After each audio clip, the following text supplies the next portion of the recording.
In this video, we shall cover three important articles: Article 26, 27 and 28. Let's see Article 26. Freedom to manage religious affairs. As we saw in the last video, Article 25 is an individual right, but Article 26 is a form of collective right, that is, right of a particular religion or its various subsects as a whole. Religion is a social cement. It can be utilized as a unit of cooperation to achieve a greater purpose. Additionally, religion is an important social identity for the people in India. This makes the freedom to manage religious affairs especially important. According to Article 26, every religious denomination or any of its section shall have the following rights. First, right to establish and maintain institutions for religious and charitable purposes. Second, right to manage its own affairs in matters of religion. Third, right to own and acquire movable and immovable property.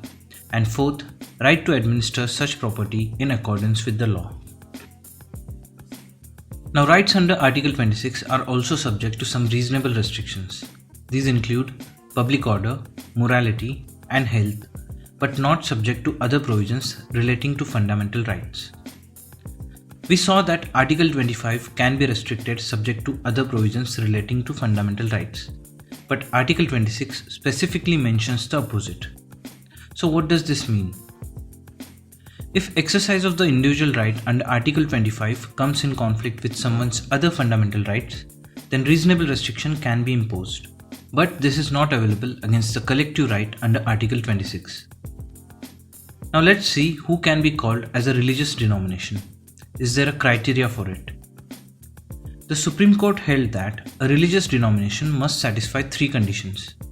First, it should be a collection of individuals who have a system of beliefs which they regard as conducive to their spiritual well-being. Second, it should have a common organization. And third, it should be designated by a distinctive name. Now let's move on to Article 27. Freedom from taxation for promotion of a religion. Citizens work hard, earn money and pay taxes.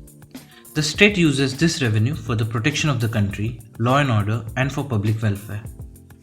Article 27 restricts the state from using taxpayers' money to promote or maintain any particular religion. The important phrase to note here is any particular religion. This means that state cannot favor one religion or other.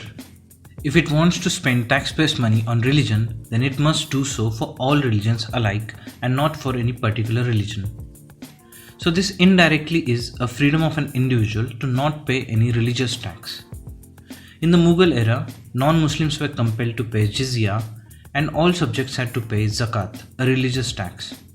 Article 27 gives freedom from such taxation. Now let's see Article 28. Article 28 gives freedom from attending religious instruction. Article 28 distinguishes between four types of educational institutions. Institutions wholly maintained by the state, institutions administered by the state but established under any endowment or trust, institutions recognized by the state, and institutions receiving aid from the state. In the first type, religious instruction is completely prohibited, while in the second type, religious instruction is permitted. In third and fourth type, religious instruction is permitted on a voluntary basis.